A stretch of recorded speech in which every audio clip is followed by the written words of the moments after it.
hurmatli obunachilar, bizlarni kuzatib olayotganlar. Bugungi obzorimizda 4.8 sotuv yer uchastkasiga ega bo'lgan uy-joy. Binoning umumiy kvadraturasi 600 kvadrat. 3 ta qavatdan iborat bo'lgan bino ko'tarilgan. Birinchi va ikkinchi qavat imoratda eng tepa qismi mansarda. Xonalarning soni umumiy 7 ta bo'lyapti. Hovliga kirish uchun ikkita avtomat darvoza o'rnatilgan, o'rtasida hovliga kirish uchun eshik bor va navesi tegida ikkita katta mashina sig'adiganlik joy ajratilgan. Hamma kommunikatsiya o'tgan, suv, svet, gaz, kanalizatsiyasi bor. Hovliga kirganimizda chap tarafimizda hovli qismi uchun hojatxona joylashgan. Demak, imoratgacha bo'lgan masofa chap taraf va o'ng tarafimizda zeleniy zonalari bor, archalar ekilgan. Shunaqa chiroyli fasad ko'rinishiga ega bo'lgan imorat ko'tarilgan. Endi uy ichiga kiramiz, xonalar playirovkasi va remontlari bilan tanishib chiqamiz. Birinchi qavatda hol, zal, mehmonlar uchun ajratilgan yotoqxona, sanuzel, oshxona joylashgan. Uyga kirishimiz bilan chap tarafimizda kattagina hol qismi bor.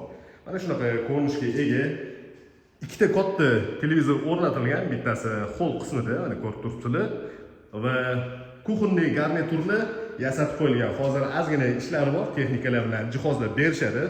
Uyga kirganimizda prixo'jiy shkaflari yasatilgan. Demak, oshxonaning ko'rinishi bo'lyapti. Uyga kirishimiz bilan o'ng tarafdagi xona oshxona uchun mo'ljallangan. Mana shunaqa ko'rinishda. Katta vitrajli panorama oyna romlari oldi hovliga qaragan. Yana kichikroq orqa hovlisi ham bor. Hozir video davomida bu joylarni ham ko'rsatamiz. Hoffman brendiga tegishli bo'lgan texnikalar bilan jihozlanadi. Hozir korobkalarda turibdi. Shu ustanovka qilib berishadi. Demak, chap tarafimizda hol bo'ldi, o'ng tarafda oshxona.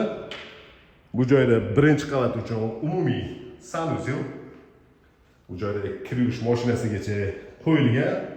Demak, rakovinalarni o'rnatib berishadi va bu joyda dushovoy, smesitelli installyatsiya qilingan.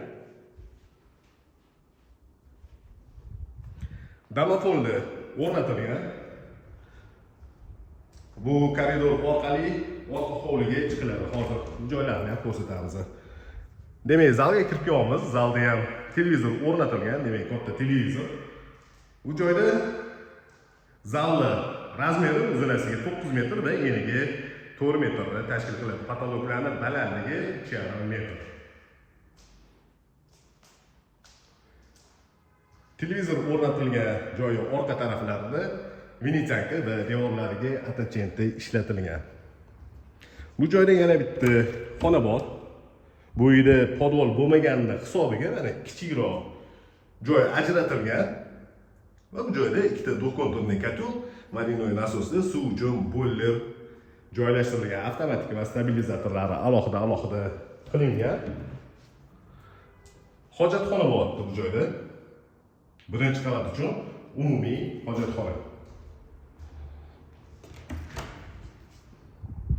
Mehmonlar uchun ajratilgan yotoqxonaning ichiga kirib kelamiz. Xonaning razmeri uzunasiga 4,5 metr va eniga 4 metr. Bu yotoqxonaning ichida alohida o'zini yuvinish xonasi bor. Mana shunaqa ko'rinishda.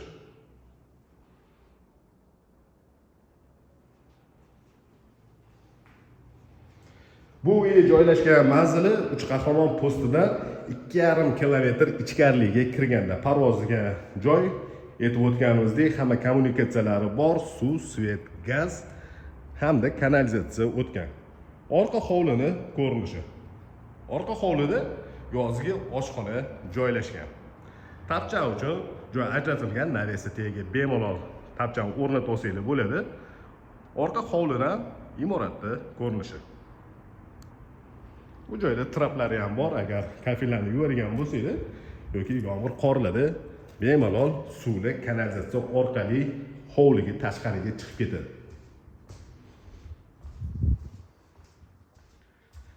Endi ikkinchi qavatga ko'tarilamiz. Ikkinchi qavatda 4 ta xona va yana bir nechta yordamchi xonalari bor. Shunaqa chiroyli zinalar yasatilgan. Har bitta qavat uchun elektr shitlari alohida yig'ilgan. Ikkinchi qavatga ko'tarildik va o'ng tarafdagi xonalarni birma-bir ko'rib chiqamiz. Bu joyda ham mana domofon o'rnatilgan ikkinchi qavatga. Ikkinchi qavat uchun umumiy hojatxona. Bu joyda 4,5 ga 4 razmerda yotoqxona joylashgan va bu yotoqxonaning ichida yana alohida sanuzel ham bor.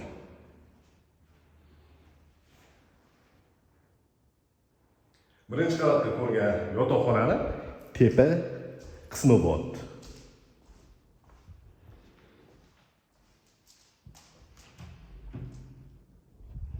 Shu xonani ro'parasidagi xonaga kirib kelamiz. Bu xona ozgina kattaroq, 5 ga 4 razmerda. Ko'rib turganingizdek, konditsionerda o'rnatilgan.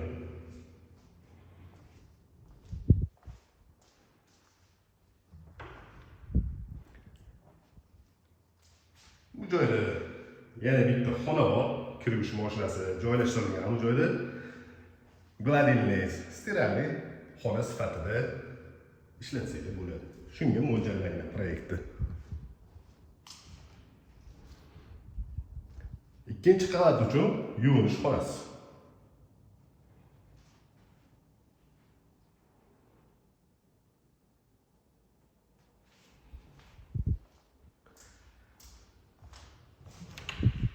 Ikkinchi qavatda joylashgan 3-xonaga kirib kelamiz. Yotoqxona uchun mo'ljallangan. Bu joyda konditsioner bor, inverter konditsioner, Aux brendiga tegishli kichikroq balkon qismi va oyna romli katta bo'lgani hisobiga napolning konvektorlari ham o'rnatilgan.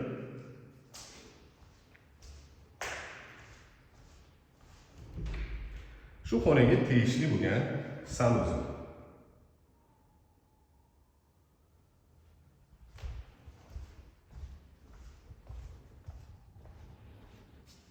Bu joydan balkon qismiga chiqiladi. Ikkinchi qavatda joylashgan 4-xonaga kirib kelamiz. Bu xona 6 ga 4 razmerli. Ikkinchi qavat uchun zal sifatida foydalansangiz ham bo'ladi. Hozirgi ko'rgan xonalarga o'xshab bu joyda kichikroq balkon qismi bor va napolnik konvektor o'rnatilgan.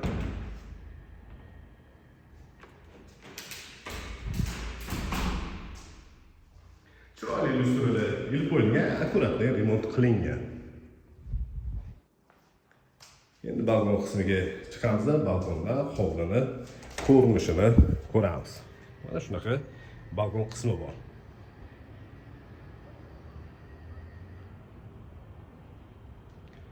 Yaxshi mahallada joylashgan, lokatsiyasi ham Yunusobod rayonidan uncha uzoqda emas, ya'ni 3 Qahramon postidan 2,5 kilometr ichkariga kirganda.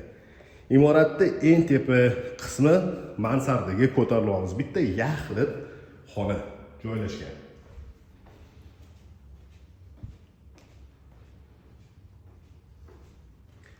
Agar mabodo mansarda qismida bir nechta xona qilaman deydigan bo'lsangiz, sharoiti bor, ya'ni bu joyda e'tibor qo'ygan bo'lsangiz, 3 ta oynarom joylashgan.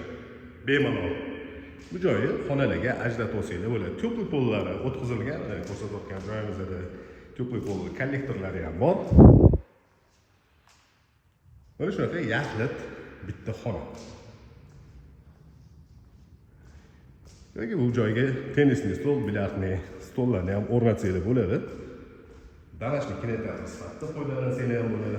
Xullas, svobodniy planirovkada turibdi. Bu joyda yana kichikroq joy bor.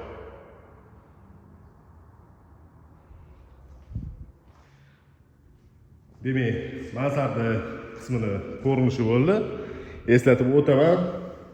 Ikkinchi qavatda 4 ta xona va birinchi qavatda 2 ta xona, umumiy 6 ta xona bo'ldi. Binoning umumiy kvadraturasi 600 kvadrat. Uyimiz Qibriy rayon Parvozda joylashgan 408 sotuq yer uchastkasiga ega bo'lgan uy-joy. Xonalarning soni 7 ta bo'ldi. Binoning umumiy kvadraturasi 600 kvadrat. Bu uy narxini opisiyaga yozib qo'yamiz. Qiziqadiganlar 99 856 70 80 raqamiga bemalol murojaat qilishingiz mumkin.